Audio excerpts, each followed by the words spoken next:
Lord, let hope rise again in my heart. Where discouragement has tried to settle, replace it with fresh expectation.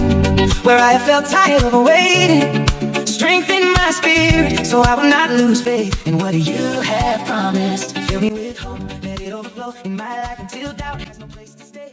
Every single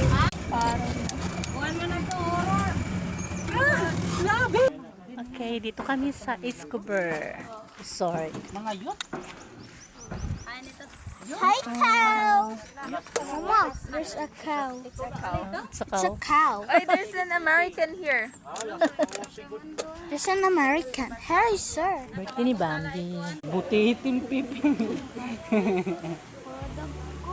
Oh, it's my birthday today. Sige na, usap agad. Hi, vlog.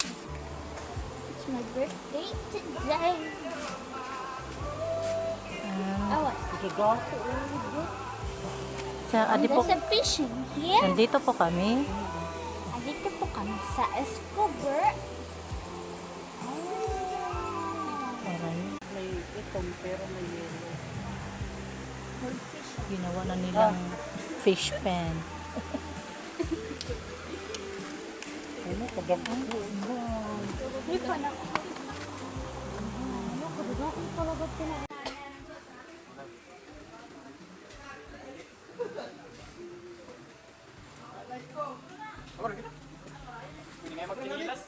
Pwede nga ni magchinilas. Ay, wow. Ay.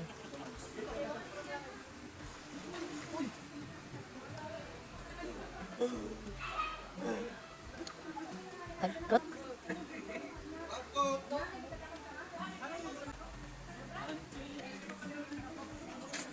Na, aluksa na kam. Uy, ano to, nanaharaw ka na. Hello guys, nandito nga pala kami sa Escobar. So, kung bakit kami nandito sa Escobar, kasi konting celebration lang ng aking bunso na yun, hinandaan din ng kanyang titas, mami, nanay. So, konting sa rin pa nga ni Amot, gihapan Eroy. So, dahil nga ay bata man, pinagbigyan natin. Kaya nandito kami sa Escobar para dito mag-celebrate ng konting salo-salo dahil sa krisis ngayong panahon. So, ayan, pinagbigyan natin. Ito, pinagluto siya ng spaghetti, merong biko, meron din saging na tinoon. Ayan, konting ulam lang dahil nga crisis ngayon. At merong muron, chocolate muron, meron din cake at may pansit naman, merong lumpiang, may baduya dito, lumpia, baduya, may chocolate cake. Si nanay. May tubig din, syempre, may kanin. Tcharan! Yan ang mga handa ng aking bunso, aming bunso. Kaya magsiselebrate. Maligo na tayo, Nay. So guys, thank you for watching.